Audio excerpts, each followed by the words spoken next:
Menino, tá tendo um surto aqui no Rio de Janeiro. Que eu vou te contar, vi ontem lá no Jornal Nacional. Calma, surto? Aonde? O BBB ainda nem começou, nem deu a hora do BBB pra ter surto?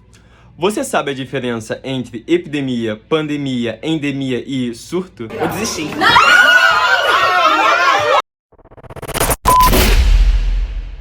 Então, aproveitando um pouquinho do gancho do BBB, vamos começar falando sobre o surto. Você tá achando ruim? Tem um botão na sala, lindão, gigante, você...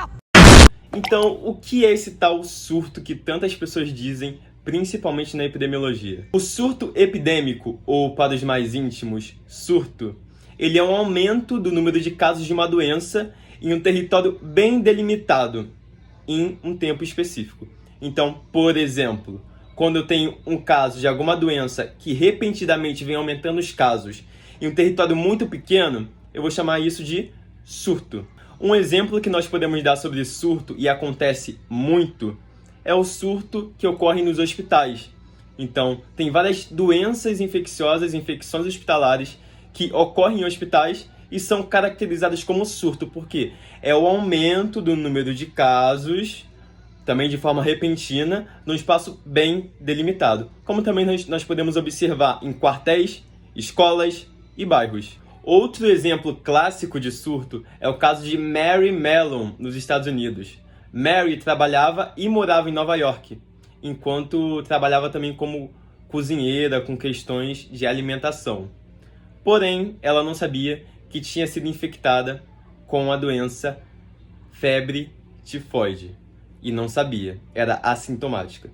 Isso fez que, enquanto ela trabalhava, observava também as autoridades relatando diariamente vários surtos em Nova York. Então, um aumento do número de casos de uma certa doença em um território bem delimitado, que no caso eram alguns bairros de Nova York. Isso fez com que as autoridades soubessem, investigassem e achassem que o foco real da febre tifoide em Nova York era de Mary Mellon. Mas um adendo aqui, que essa história é bem complexa, eu tenho muitas críticas, mas é um exemplo.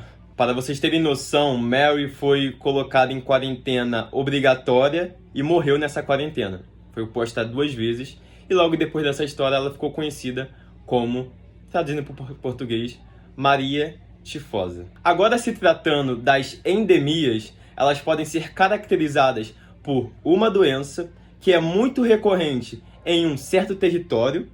Tá, calma, não se perde. É uma doença que é muito recorrente em um território.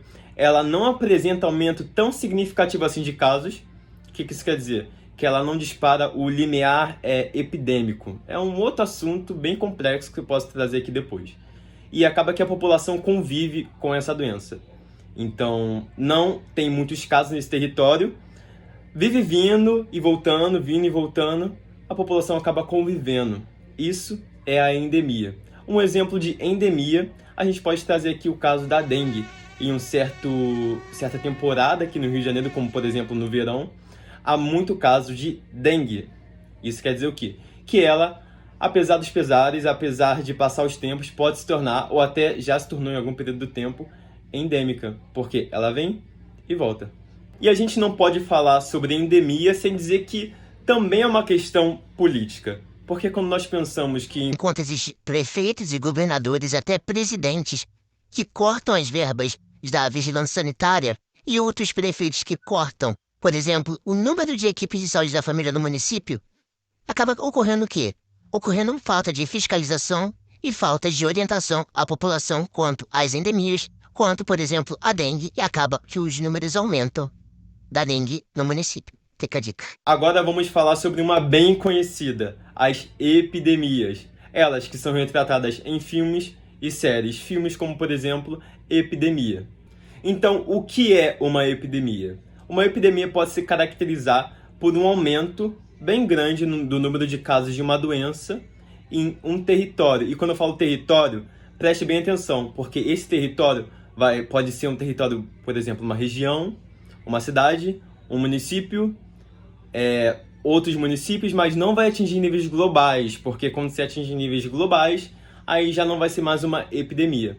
Pode se caracterizar como uma pandemia. Podemos dar outro exemplo aqui do município do Rio de Janeiro. Em 2021, a gente teve uma epidemia, sim, uma epidemia de gripe. Também muito causa por falta de imunobiológicos. Então é um exemplo de epidemia. Então foi um aumento brusco, inesperado e até mesmo descontrolado de uma doença em um território, porém não atingiu níveis globais, não passou do Brasil para outro país. Também é legal frisarmos que as epidemias têm uma causa. E também, como eu falei anteriormente sobre as endemias, também muitas delas são políticas. Nós podemos ver, por exemplo, que no período de 2021, 2022 e até hoje ocorrem muitas queimadas, ocorre muito desmatamento, e isso leva muito àquela quebra daquele sistema que tem meio ambiente, hospedeiro e homem, ou suscetível. Então isso acaba o quê? Trazendo mais doenças, mais contatos de alguns animais com seres humanos e passando algumas doenças que podem ocasionar numa epidemia. Agora falando de uma que nós conhecemos bem, que é a pandemia. Então, quando que uma doença, o aumento de uma doença vai se tornar pandemia?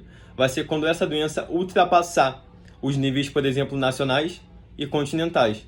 Assim, por exemplo, atingindo níveis globais. Lembra quando eu falei que a epidemia vai se caracterizar por um aumento municipal de cidades, mas que vai se manter no nacional?